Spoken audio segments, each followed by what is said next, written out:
2020년 12월 18일 금요일 새벽 예배를 시작하겠습니다. 다 함께 사도신경으로 우리의 신앙을 고백하겠습니다.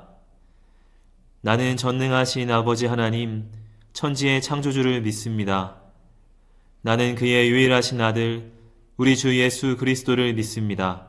그는 성령으로 잉태되어 동정녀 마리아에게서 나시고 본디오 빌라도에게 고난을 받아 십자가에 못 박혀 죽으시고 장사된 지 사흘 만에 죽은 자 가운데서 다시 살아나셨으며 하늘에 오르시어 전능하신 아버지 하나님 우편에 앉아 계시다가 거기로부터 살아있는 자와 죽은 자를 심판하러 오십니다. 나는 성령을 믿으며 거룩한 공교회와 성도의 교제와 죄를 용서받는 것과 몸의 부활과 영생을 믿습니다. 아멘. 다 함께 찬송가 338장을 부르시겠습니다.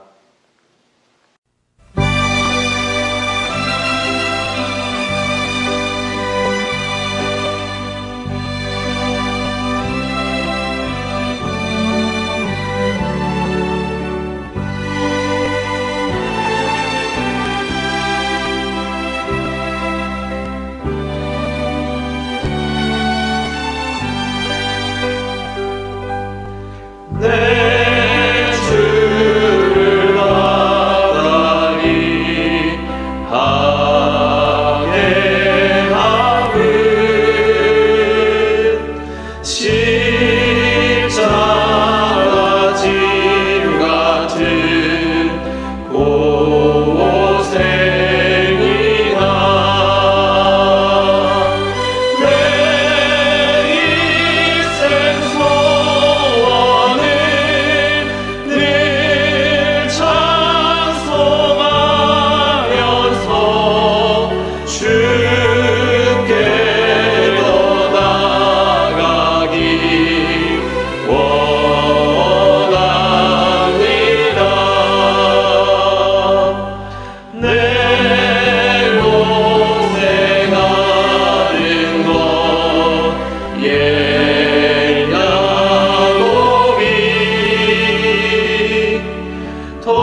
이 시간 다 함께 기도하는 시간을 갖겠습니다.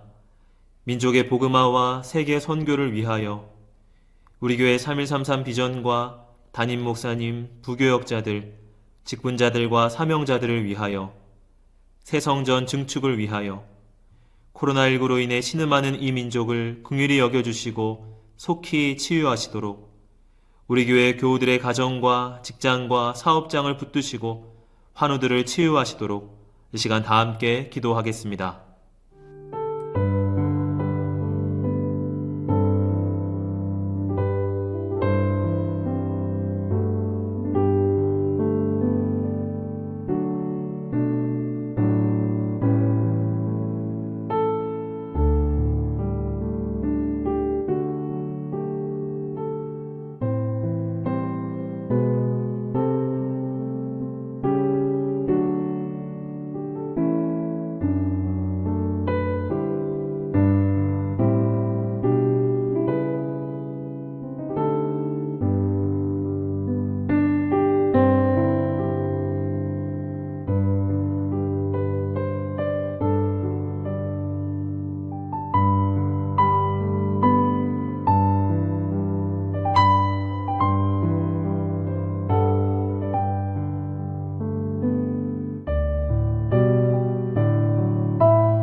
하나님께서 오늘 우리에게 주시는 말씀은 로마서 5장 18절부터 21절까지의 말씀입니다. 그런즉 한 범죄로 많은 사람이 정죄에 이른 것 같이 한 의로운 행위로 말미암아 많은 사람이 의롭다 하심을 받아 생명에 이르렀느니라. 한 사람이 순종하지 아니함으로 많은 사람이 죄인 된 것 같이 한 사람이 순종하심으로 많은 사람이 의인이 되리라. 율법이 들어온 것은 범죄를 더하게 하려 함이라. 그러나 죄가 더한 것에 은혜가 더욱 넘쳤나니 이는 죄가 사망 안에서 왕노릇한 것 같이 은혜도 또한 의로 말미암아 왕노릇하여 우리 주 예수 그리스도로 말미암아 영생에 이르게 하려 함이라. 아멘.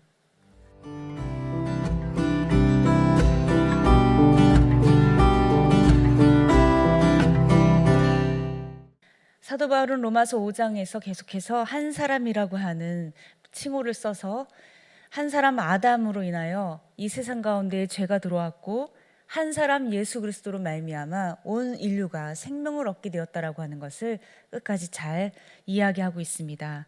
오늘 우리가 읽고 있는 본문에서는 특별히 그것에 대해서 조금 더 설명을 덧붙이고 있는 것이죠. 18절 말씀에 보면 한 사람 아담의 죄로 인해 우리는 정죄에 이르게 되었다라고 이야기하고 있습니다. 정죄에 이르게 되었다는 얘기가 무엇일까요? 죄로 인하여서 우리는 최후의 심판대 앞에 설 수밖에 없는 존재가 되었다라고 하는 뜻이죠. 죄의 상태에 빠져 살아가는 그런 상태, 그런 인간의 모습을 명확하게 죄인이라고 하는 표현을 써서 이야기해주고 있습니다. 우리는 이렇게 죄의 상태에서 갇혀 살아가는 그런 신분으로 전락하게 되었습니다. 여러분 한번 생각해 보실까요?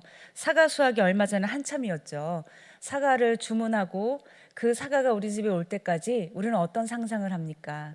탐스럽게 잘 익은 열매가 빨갛게 잘 익은 그 열매가 한 입 베어 물면 아삭하고 새콤달콤한 과즙이 충만해질 것을 생각하면서 맛있을 것을 기대하지 않습니까?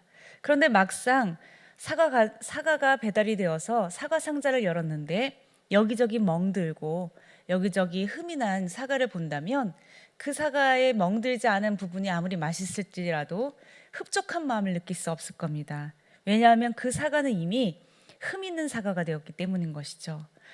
바로 우리가 이러한 흠 있는 사람으로서 살아간다라고 하는 뜻입니다.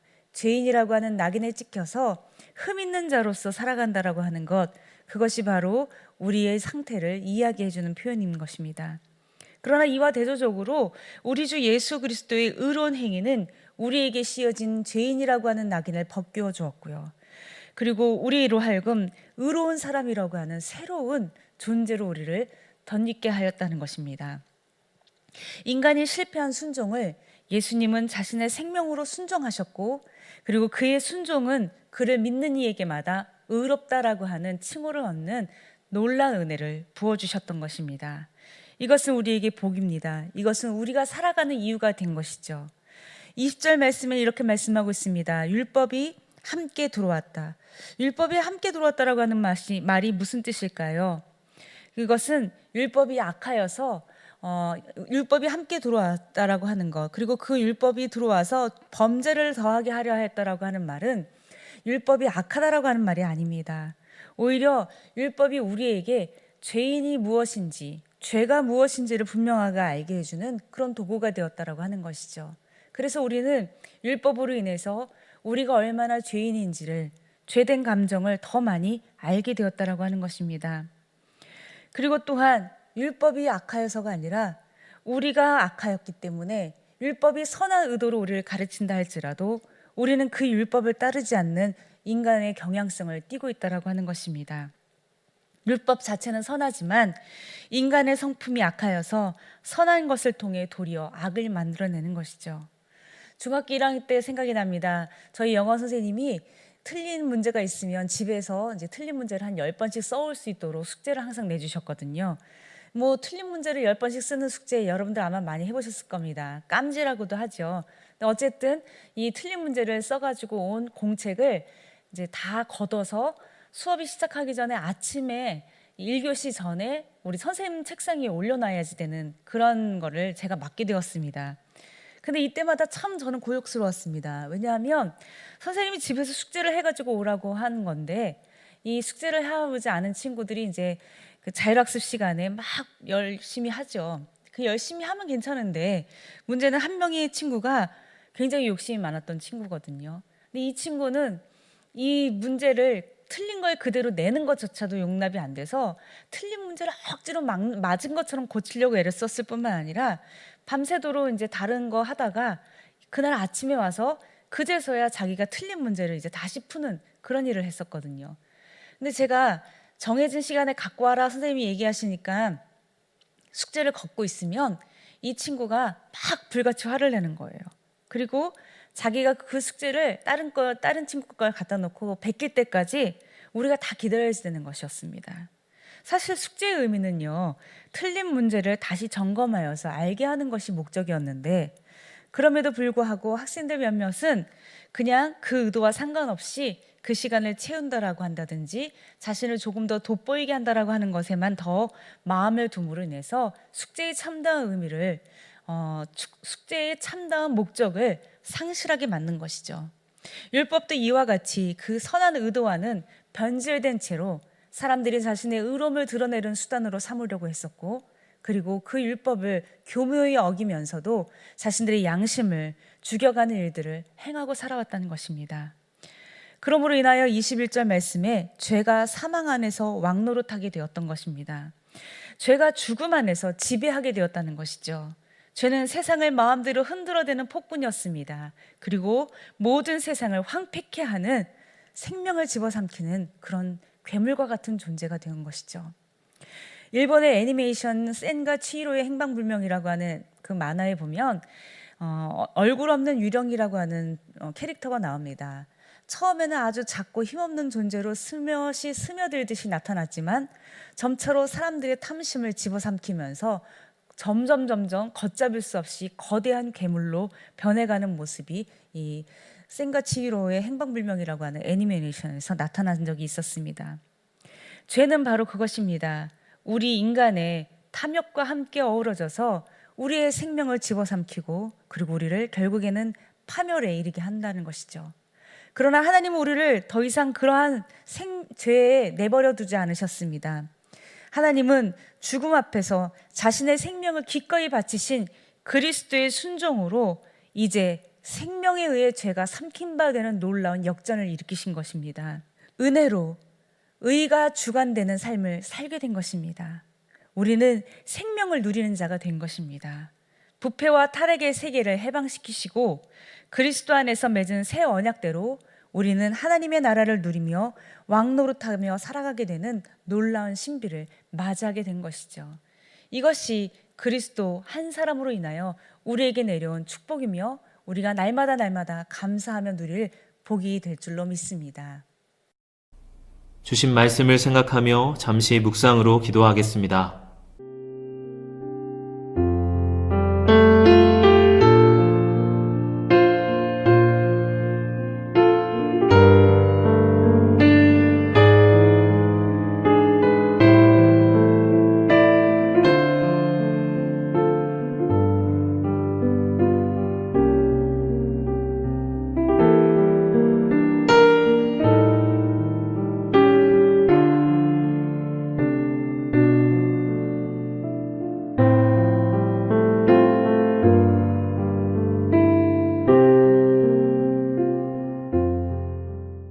다 같이 주기도문으로 예배를 마치겠습니다. 하늘에 계신 우리 아버지, 아버지의 이름을 거룩하게 하시며 아버지의 나라가 오게 하시며 아버지의 뜻이 하늘에서와 같이 땅에서도 이루어지게 하소서. 오늘 우리에게 일용할 양식을 주시고 우리가 우리에게 잘못한 사람을 용서하여 준 것 같이 우리의 죄를 용서하여 주시고 우리를 시험에 빠지지 않게 하시고 악에서 구하소서. 나라와 권능과 영광이 영원히 아버지의 것입니다. 아멘.